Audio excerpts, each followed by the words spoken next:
प्रभु यीशु मसीह के नाम में आप पर अनुग्रह और शांति बनी रहे। आज हम अपना अध्ययन फिर से आगे ले जाएंगे और यूहन्ना की पुस्तक उसके दूसरे अध्याय की 20वीं आयत से लेकर तीसरे अध्याय की 8वीं आयत तक हम मनन करेंगे। आज बहुत सारी बातें होंगी, इसलिए मैं कोशिश करूँगा कि मैं जल्द से जल्द इस वचन को ले सकूँ। हम पढ़ना शुरू करेंगे 20वीं आयत से, जहाँ पर लिखा है, यहूदियों ने कहा, इस मंदिर के बनाने में 46 वर्ष लगे और क्या तू उसे 3 दिन में खड़ा कर देगा? परंतु उसने यानी यीशु ने अपनी देह के मंदिर के विषय में कहा था, जैसा कि मैंने पिछली वीडियो में आपको बताया था। अतः जब वह मुर्दे में से जी उठा तो उसके चेलों को स्मरण आया कि उसने कहा था, और उन्होंने पवित्र शास्त्र और उस वचन की जो यीशु ने कहा था प्रतीति कि तो Jesus Christ was referring to his resurrection, वो अपने पुनरुत्थान की ओर इशारा कर रहे थे। अब हम 23वीं आयत से 25वीं आयत तक पढ़ेंगे, जहाँ लिखा है, जब वह यरूशलेम में फसह के पर्व के समय था तो बहुतों ने उन चिन्हों को जो वह दिखाता था देखकर उसके नाम पर विश्वास किया, परंतु यीशु ने अपने आप को उनके भरोसे पर नहीं छोड़ा, क्योंकि वह सबको जानता था और उसे आवश्यकता न थी कि मनुष्य के विषय में कोई गवाही दे, क्योंकि वह आप ही जानता था कि मनुष्य के मन में क्या है। तो यहाँ पर 23 में हमने देखा कि लोगों ने विश्वास किया यीशु मसीह के चिन्हों को देखकर। उन्होंने 24वीं आयत में देखते हैं कि यीशु मसीह ने किसी पर भी भरोसा नहीं रखा कि ये मेरी सहायता करेगा या वो मेरी सहायता करेगा, परंतु उन्होंने परमेश्वर को ही ट्रस्ट किया, उन्होंने किसी भी इंसान को ट्रस्ट नहीं किया। 25वीं आयत में हम देखते हैं, और उन्हें ज़रूरत नहीं थी कि कोई आकर उनके बारे में गवाही दे कि यीशु सच्चा है और यीशु अच्छा है, क्योंकि वो जानते थे कि मनुष्य के मन में क्या है। अब तीसरे अध्याय की पहली आयत से मनन शुरू करेंगे, जहाँ लिखा है, फरीसियों में निकोदेमस नामक एक मनुष्य था जो यहूदियों का सरदार था। उसने रात को यीशु के पास आकर उससे कहा, हे रब्बी, हम जानते हैं कि तू परमेश्वर की ओर से गुरु होकर आया है, क्योंकि कोई इन चिन्हों को जो तू दिखाता है यदि परमेश्वर उसके साथ ना हो तो नहीं दिखा सकता। पहली और दूसरी आयत ये बता रही है कि निकोदेमस नाम एक फरीसी है, जो कि यहूदियों का रूलर है, सरदार है, और वो यीशु मसीह पर विश्वास कर रहा है क्योंकि उसने चिन्ह चमत्कार देखे यीशु मसीह को करते, और वो कह रहा है अगर किसी के साथ परमेश्वर नहीं हो सकता तो वो ऐसे अद्भुत काम नहीं कर सकता। और कह रहा है कि I know you are from God, कह रहा है कि मैं जानता हूँ आप परमेश्वर की ओर से हैं।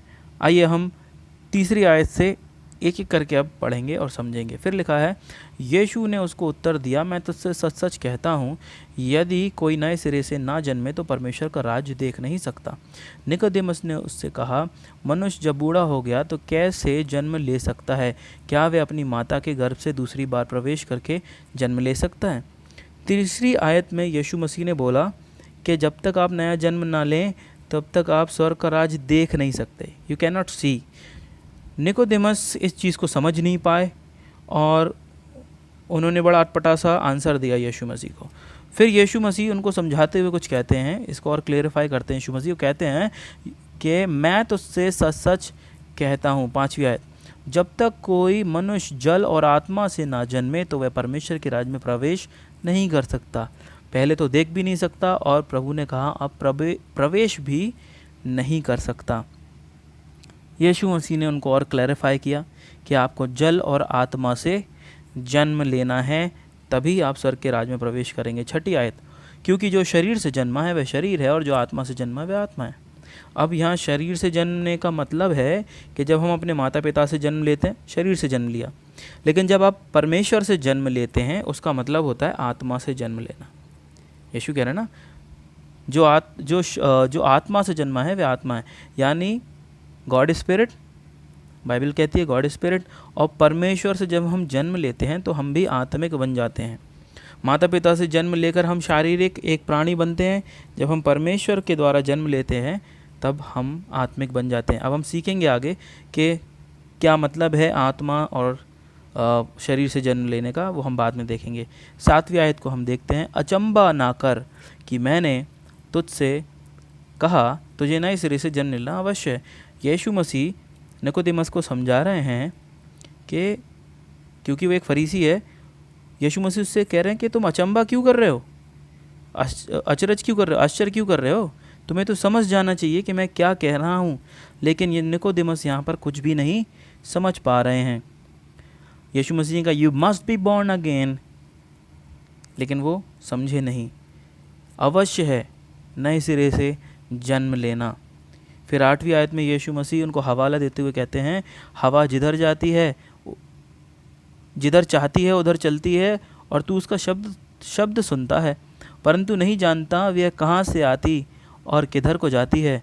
जो कोई आत्मा से जन्मा है वह ऐसा ही है। अब इसका क्या मतलब हुआ? इसका मतलब बड़ा आसान है। हवा जो है एक मिस्ट्री है, हम नहीं जानते वो कहाँ से आ रही है, कहाँ जा रही है, बस हम शब्द सुनते और महसूस करते हैं। यीशु मसीह यही समझाना चाह रहे हैं कि वैसे ही हर एक व्यक्ति जो आत्मा से जन्मा है, जो आत्मिक चाल चलता है, जो परमेश्वर की स्पिरिट के चलाए चलता है, वो मिस्टीरियस है, क्योंकि उसकी चाल को आप नहीं पाएंगे।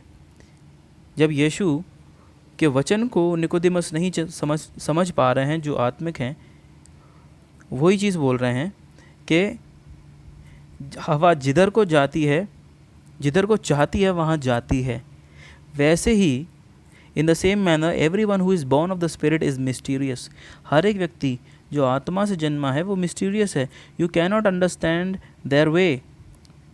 हम नहीं समझ सकते क्योंकि उनको आत्मा अगुवाई करता है। जब यीशु को आत्मा जंगल में ले गया, शायद हम नहीं समझ सकते कि यीशु को आत्मा जंगल में क्यों ले गया, लेकिन जब हम अध्याय पढ़ते हैं तो हम समझते हैं कि उसका एक कारण था, यीशु की परीक्षा होनी थी। जब उन्होंने आत्मा से जन्म लिया, जब उन्होंने पवित्र आत्मा का बपतिस्मा उन पर हुआ, जब पवित्र आत्मा उन पर उतरा, तो उनको लेकर के गया पवित्र आत्मा जंगल में। अगर हम आगे की चीज़ों को नहीं समझते तो शायद हम नहीं जान सकते थे कि परमेश्वर का आत्मा यीशु को क्यों जंगल में ले गया, लेकिन उसका कारण था कि यीशु की परीक्षा हो सके। इसी प्रकार से हर एक व्यक्ति जो आत्मा के चलाए चलता है, उसकी चाल समझना मुश्किल है। जब तक कि हम उसका डेस्टिनेशन ना देख लें और उसके जीवन में आत्मा के कार्यों को ना देख लें, तब तक हम नहीं समझ सकते। 8वीं आयत से यीशु ये समझाते हैं। अब कंक्लूजन क्या है? कंक्लूजन इन सारे वचनों का, अगर हम दूसरे अध्याय की ओर ध्यान लगाएं तो हमें यीशु मसीह के समान केवल और केवल परमेश्वर पर ही ट्रस्ट करना चाहिए। किसी भी मानव पर, किसी भी इंसान पर ट्रस्ट नहीं करना चाहिए। We should only entrust ourselves to God alone. दूसरी चीज़ हम सीख सकते हैं कि निकोदेमस, जो कि एक खुद फरीसी है, जो कि खुद एक ज्ञाता है व्यवस्था का, परमेश्वर के वचन का, वो नहीं समझ पा रहा है परमेश्वर की बातें। आज दुनिया में ऐसे बहुत से लोग हैं जो परमेश्वर के वचन को पढ़ते हैं परंतु नहीं समझ पाते कि उनका अर्थ क्या है, नहीं समझ पाते कि नया जन्म क्या है। आज भी कई लोग हैं जो सालों से चर्च जा रहे हैं, कलीसिया जा रहे हैं, लेकिन अगर उनसे पूछा जाए क्या सच में आपने नया जन्म पाया, तो उनके पास शायद आंसर ना हो। तीसरी चीज़, तीसरे अध्याय की 6ठी बात जो बता रही है कि जब हम संसार में जन्म ले लेते हैं तो ये बहुत ज़रूरी है कि हम परमेश्वर से भी जन्म लें। लेकिन अब कैसे जन्म लें परमेश्वर से? जब यीशु मसीह ने अपने चेलों को चुना तो उनको चुनकर अलग किया। उन चेलों ने बपतिस्मा लिया पानी में, फिर उन चेलों को बपतिस्मा मिला पवित्र आत्मा से, जो कि प्रेरितों के काम दूसरे अध्याय में पढ़ते हैं। दोनों चीज़ें उनके जीवन में हुई। उनका जन्म जल से भी हुआ, उनका जन्म आत्मा से भी हुआ। यही चीज़ हमें करनी है, तब हम सच में नया जन्म पाए हुए हैं। आखिरी चीज़, to be born again is not an option. नया जन्म पाना हमारे लिए विकल्प नहीं है, लेकिन यीशु मसीह ने कहा it is must, you must be born again. ये अवश्य है कि तुम नया जन्म पाओ, क्योंकि उसके बिना हमारे पास स्वर्गीय राज में एंट्री नहीं है। और इसको गंभीरता से लेना ज़रूरी है, क्योंकि इसको यीशु मसीह बोल रहा है, कोई और नहीं बोल रहा, स्वयं यीशु मसीह बोल रहे हैं। नया जन्म पाना एक पासपोर्ट की तरह है जो हमें अनुमति देता है कि हम परमेश्वर के राज्य में जाएं। तो हमने जो बातें आज सीखी, मैं आशा करता हूं कि आप सब इन बातों को मन में रखेंगे, परमेश्वर के वचन को पढ़ेंगे, समझेंगे। यदि आपके कोई प्रश्न होते हैं तो आप कमेंट कर सकते हैं, हम अगले अध्ययन में उन प्रश्नों को ले सकते हैं। परमेश्वर का अनुग्रह और शांति आप पर बना रहे। प्रभु आपको आशीष दे।